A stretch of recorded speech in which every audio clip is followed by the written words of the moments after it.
Pessoal, tudo bem? Eu me chamo Lineker Juliano e hoje eu fui convidado aqui pelo portal Viver Direito para bater um papo com vocês sobre a aplicabilidade da LGPD no ambiente das organizações religiosas.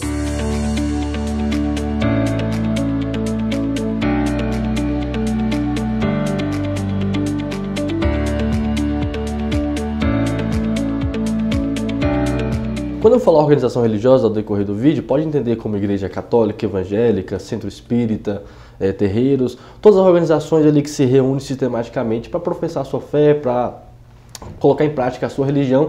Então, quando você ouvir nesse vídeo organizações religiosas, não pense que é apenas a igreja católica ou evangélica, mas sim todo tipo de organização religiosa. Bom, voltando lá para a LGPD, às vezes você que está assistindo esse vídeo aqui, pode ser um pastor, um padre, um líder de jovens, um pai ou mãe de santo, e já ouviu falar bastante sobre a LGPD, só que você ainda não entende nada sobre proteção de dados, nem o que é dado, e muito menos como isso se aplica na sua religião. Então assista esse vídeo até o final, fica até o final que a gente vai tentar sanar o máximo das dúvidas possíveis sobre esse tema. E se a gente não conseguir, se ainda permanecer uma dúvida, comenta aqui embaixo, deixe seu comentário, que eu, juntamente com o portal Viver Direito, vamos tentar sanar as dúvidas de vocês sobre o tema. Bom, falando sobre a LGPD especificamente, o que é a Lei Geral de Proteção de Dados? Essa lei ela foi confeccionada aqui no Brasil numa onda global. O mundo inteiro estava preocupado com a questão da proteção de dados. Por quê? Pense comigo. Primeiro vamos fazer o ponto aqui sobre o que é dado. Dado é toda a informação que ela identifica ou torna possível a identificação de alguém.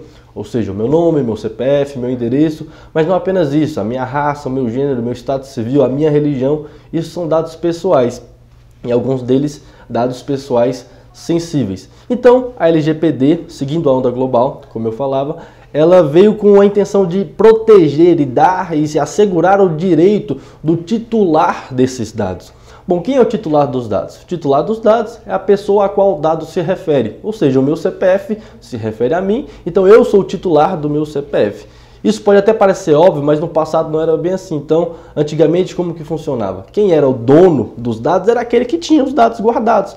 Ou seja, você vai na Casas Bahia, compra ali uma câmera, ele faz o registro, seu nome, CPF, endereço, e eles eram o titular dos seus dados, eles eram proprietários dos seus dados, e às vezes compartilhavam. Lembra quando você faz um plano de celular na Oi, daqui a pouco a Claro te liga oferecendo um plano semelhante, porque você fez um plano de celular? Porque havia o compartilhamento desses dados sem a sua autorização. Então a LGPD ela vem com esse intuito de proteger, dar direito ao titular dos dados, direito de manipular, de revogar a concessão, de pedir a transferência desses dados. Então a LGPD vem nesse sentido. E eu estou falando aqui de empresas pequenas, como Casas Bahia, e claro, agora pense no Facebook, no Google, na Microsoft, o tanto de dados que eles possuem sobre você. A sua religião, o que você lê, o que você come, o que você bebe, o seu gosto, tudo o que você faz eles possuem sobre você, e não havia no Brasil nenhuma regulamentação sobre o tema, ou seja, o titular dos dados não tinha o seu direito garantido, o seu direito de privacidade, o seu direito de escolha sobre como haveria essa manipulação. Então a lei veio justamente para regulamentar o tratamento dos dados. Linux, você já falou sobre a lei, o intuito dela e sobre os dados, e o que é o tratamento? Bom, o tratamento no artigo 5º da LGPD vai trazer uma série de verbos onde vai deixar claro o que é o tratamento. Vários verbos como manipular, compartilhar, confeccionar, enfim. Depois você vai dar uma lida no artigo 5º da LGPD para você ver o que é o tratamento de dados. Mas para deixar bem claro aqui para vocês, o tratamento é basicamente aquilo que você realiza com os dados que estão em sua posse. Ok, dito isso, feito esse breve resumo, você ainda deve estar se perguntando, tá, mas o que isso tem a ver com a minha igreja, com a minha comunidade de fé, sendo que a gente nem faz esses tratamentos? Bom, primeiro, será que a sua comunidade de fé não faz o tratamento de dados? E será que ela deve se adequar à norma? Bom, no artigo 1º da LGPD vai dizer que ela se aplica às pessoas naturais, às pessoas de personalidade jurídica de direito público e de direito privado. Aí vem a pergunta determinante. As organizações religiosas, elas possuem personalidade jurídica de direito privado? Sim, possui. No artigo 44 do Código Civil, no inciso 4, diz que as organizações religiosas elas possuem personalidade jurídica de direito privado. Então, se a igreja tem a personalidade jurídica de direito privado, e a lei fala que as pessoas que possuem personalidade jurídica de direito privado precisam se adequar à norma, Agora vem um outro ponto muito relevante, que é: a igreja realiza ou não realiza o tratamento de dados? Porque ela já está passível de aplicação por conta da sua personalidade jurídica. Então vamos para o tratamento de dados. Ela realiza o tratamento de dados? Me responda algumas perguntas. Na sua igreja, na sua comunidade de fé, você tem um relatório dos membros? Você tem os dados dos seus membros? Você tem ali uma planilha no Excel? Ou você tem um sistema informatizado? Você faz transmissão dos cultos? Você tem fotos e posta no Instagram as fotos das crianças fazendo a apresentação? Então sim, vocês realizam tratamento de dados. E realizando tratamento de dados, tendo personalidade jurídica de direito privado, se adequa perfeitamente no artigo 1º da LGPD, ou seja, a sua comunidade precisa se adequar às normas da legislação. Mas, Lini, que essa legislação, eu até li na internet que ela entrou em vigor em 2020, só que até hoje, já fazem 2 anos, e eu não me adequei e não deu nada. O que você acha? Eu faço alguma coisa? Eu deixo para lá? Vai ter alguma sanção? Vai ter alguma penalidade? Bom, apesar de ainda não termos grandes casos jurídicos envolvendo a LGPD e as igrejas no Brasil, no exterior, na Europa principalmente, nós temos diversos julgados sobre a LGPD e as organizações religiosas, sobre o tratamento que a igreja faz e como ela deve se portar diante desse tratamento. Então sim, as igrejas precisam ficar atentas. Outro ponto: a sanção, a multa, a penalidade para quem não se adequar? Sim, há. Desde advertências orais, como falar, não faz mais isso, tenta se adequar, até a suspensão do trabalho realizado do tratamento. Ou seja, se você tem uma planilha com os membros e você não fez o tratamento adequado, a justiça pode determinar o bloqueio daquela tua planilha ou a suspensão da tua transmissão dos seus cultos até que você se adeque perfeitamente à norma, ou até sanções pecuniárias que vão até 2% do rendimento da empresa, da personalidade jurídica, no caso das organizações religiosas. Então, 2% com limite de até 50 milhões. Então, a igreja que não se adequar, a organização que não se adequar, pode sofrer a sanção de multa, pode tomar uma advertência e pode ter parte do seu serviço interrompido por conta da não adequação à norma da LGPD. Aí você vem com a pergunta, que eu acho que é a pergunta mais importante desse vídeo, que é: